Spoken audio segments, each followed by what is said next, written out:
morning mga ka-farming. Today is Sunday, January 12. So, ito po yung aming mini farm. We are planning to develop po itong lupa na to. Makapaglagay ng siguro po ay kasya dito ang 4 greenhouses. Yan po yung una naming greenhouse for lettuce.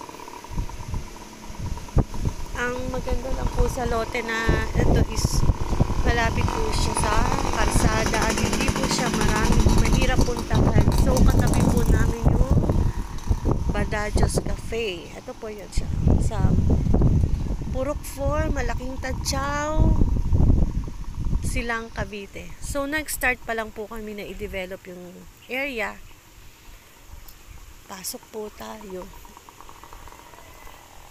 Bali, ang plano po dito ay lalagyan namin siya ng, kaya po siya dito ng 4 greenhouses. Etong greenhouse po na to ay, ito yung pinakauna namin. Ang plano namin is lalagyan siya ng lettuce.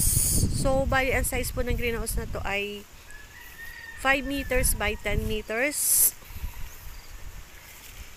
Ginawa po namin to ng nag-start kami ay I think 2 days. 2 days po siya in-install. Ito po yung aming low-cost greenhouse. Ang plano din po namin dito is maglagay ng iba-ibang klase ng greenhouse na ino-offer namin. Merong low-cost, meron yung medyo may presyo na maganda. Ang masasabi naman po namin, kahit po ito ay low cost, matibay naman po. Maganda po ang pagkagawa. Painted po siya ng primer para hindi po kalawangin. Hindi po siya mauga. Low cost po siya pero maganda naman po siya.